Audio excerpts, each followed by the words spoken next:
Next up, ladies and gentlemen, we have, who needs very little introduction to this crowd, I am sure, the Mark Passio. Welcome to the show. Mark, how are you?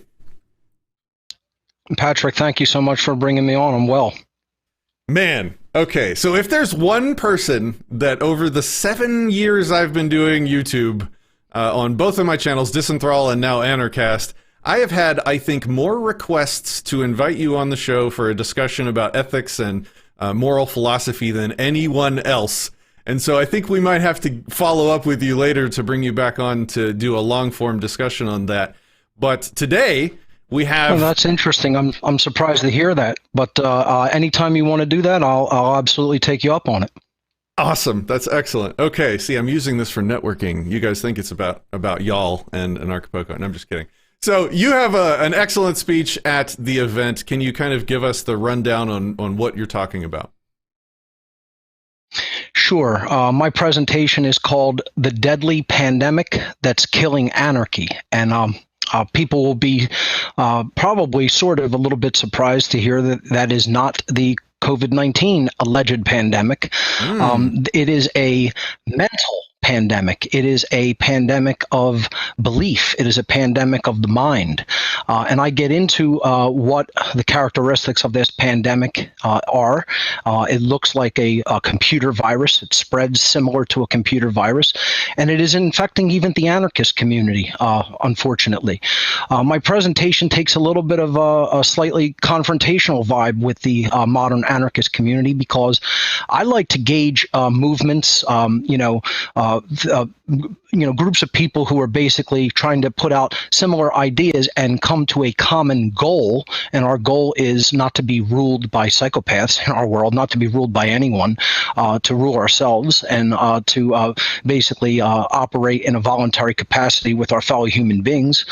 I have to gauge, the goals of that movement or, whole ideology in the world by what it's actually achieving, by what is happening in the events of our world. Are we accomplishing those goals as a movement, quote unquote? And I have to be honest with my findings. I have to be honest with the dynamics that I see in our community and in our world. And I don't think we're accomplishing those goals. And I think there's very specific reasons why we are not. And I think it's because of a lack of the understanding of the moral philosophy that must underlie anarchism, true anarchism. And I think one of the biggest things that I still see going around in the anarchist movement community, however you want to look at it, is the prevalence of what is known as moral relativism. The idea that there is no such thing as objective morality based in objective truth inherently in nature. And when we take on the religion of moral relativism, I call it a religion. I don't even call it an ideology or philosophy. It is a false religion to me. When we take on this religious notion that there's no such thing as objective right and wrong, built into the very fabric of reality, we're setting ourselves up for complete failure from Jump Street. We're setting ourselves up from failure before we even begin, because this constitutes, I should say, a lack of understanding of natural law. And natural law is what is ultimately going to direct the dynamics of either freedom or enslavement in our entire world. As morality, as an objective understanding of morality, and then people in the aggregate choosing right action over wrong actions. As that dynamic increases, that is how freedom increases in the world. It's a law that's built into the fabric of reality. And conversely, as we ignore objective morality and we, as a whole species, behave in the aggregate in immoral ways and condone immoral behavior, we become collectively more enslaved. I call this dynamic within natural law the law of freedom. And this is basically the crux of my entire presentation. I do not believe it has aired yet in the live streaming lineup. It's probably coming up shortly. Okay. So when you say objective morality, there's not many people that I think are using objective morality and defending that position out there anymore. You seem to be a dying breed, so to speak. I want to make sure when you use the word objective, I've heard people use the word objective morality three different ways. One is objective as in it exists as part of the fabric of reality, which sounds like what you're using it to mean. I've heard people say objective as in applies to all humans, whether or not those humans want it to be applied to them, or even whether or not those humans even know the objective rubric that you're discussing exists. That as well. Okay. I am of that position as well. Both of those. And then the third way I've seen objective used, and this is the way I use it when I talk about objective morality, is objective as in anti-subjective, meaning it contains no elements that are based on feelings, emotions, time and place in the universe. It functions the same way in all times, places, locations, between all humans everywhere, the universalizability. Man, 15 minutes is not enough time for this. All of those things. I will turn that into a prompt to you. All of those things.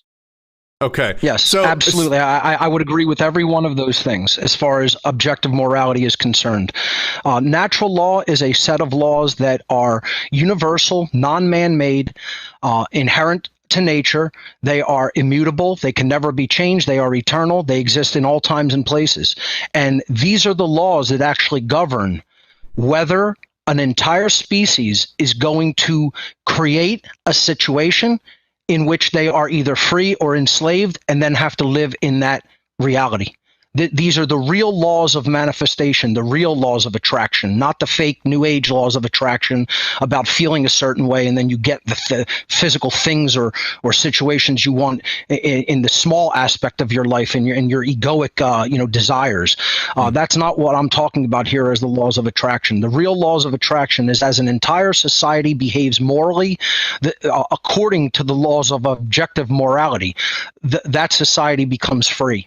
And as a society ignores those laws that are built into the fabric of nature and just does not care about what objective morals are and continue to behave in an immoral capacity, they go deeper and deeper into bondage as an entire species.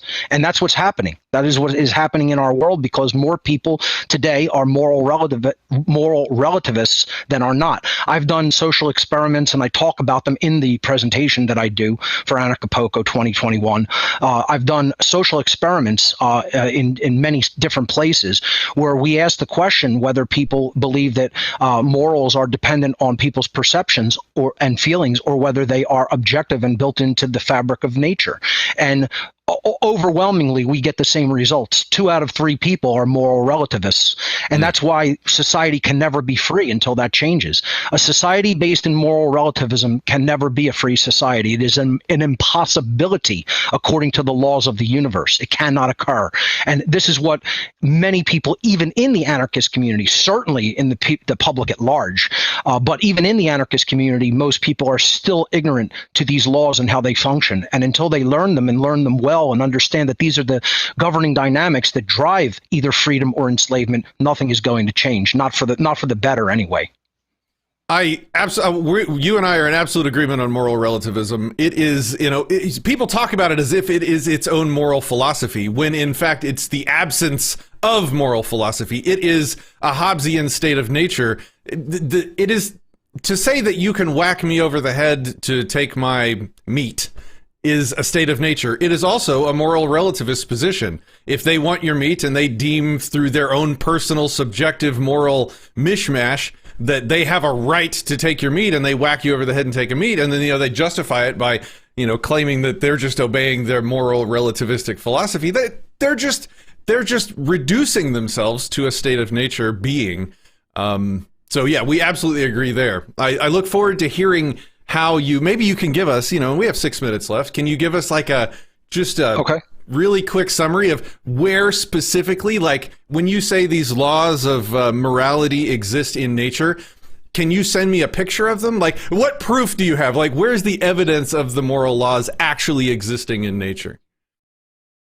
Great question. And I'd like to make an addendum to the moral relativism, exploration that we were going down in a moment. But that's a great question.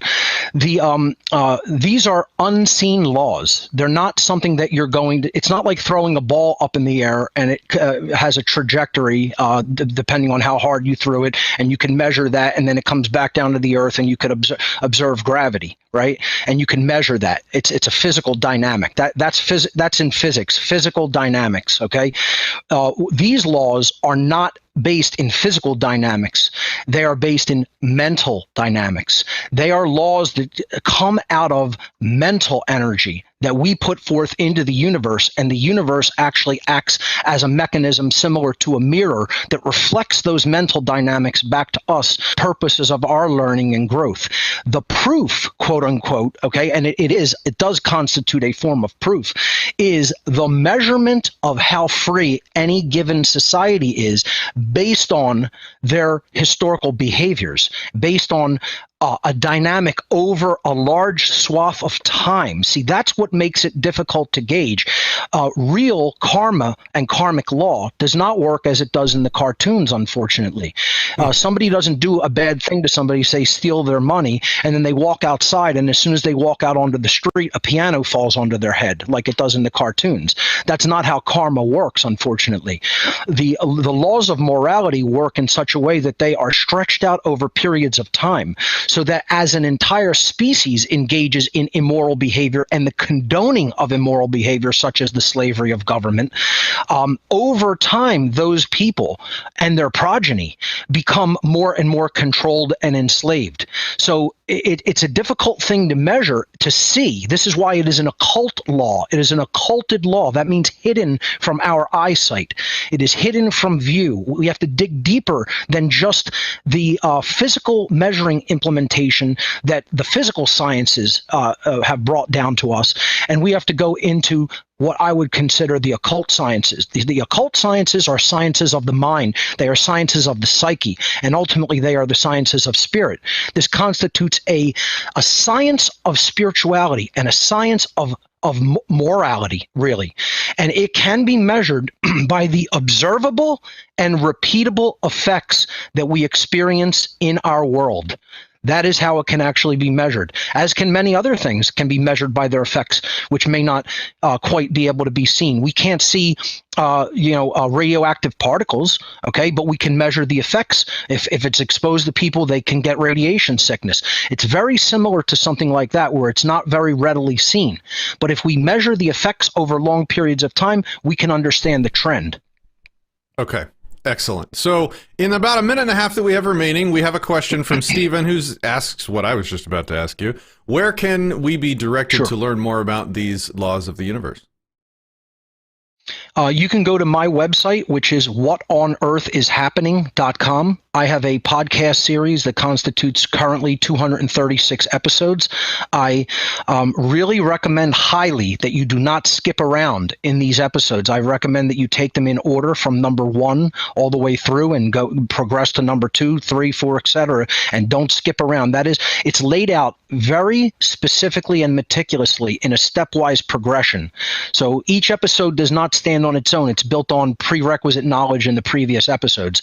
And I list resources there in the podcast. There are links that you can download whole books on these topics and explore further on your own. The podcast is, as I said, a tapestry that is meant to be taken in as a whole, and an entire new worldview will open up to you. And part of that worldview I talk about in my presentation here at Anarchcast this year about moral relativism, this idea that objective morality doesn't exist and people can just say right and wrong or whatever we say they are. And when we head down that path, we are basically exposing ourselves to a mind virus. That moral relativism is a plague. It is a mind virus, and it constitutes a deadly pandemic that if we want to see real anarchy ever express in the world as the human condition, which it absolutely should be because it's the only moral position that no one rules anyone else, we have to completely heal ourselves of this plague of moral relativism. I think we're going to have you back on for sure to have a meeting of the badass goatees. Sir, thank you for joining me. It's been a pleasure. We will. Patrick, thank you so much. It was great. Yes, sir. Talk to you soon. Thank you.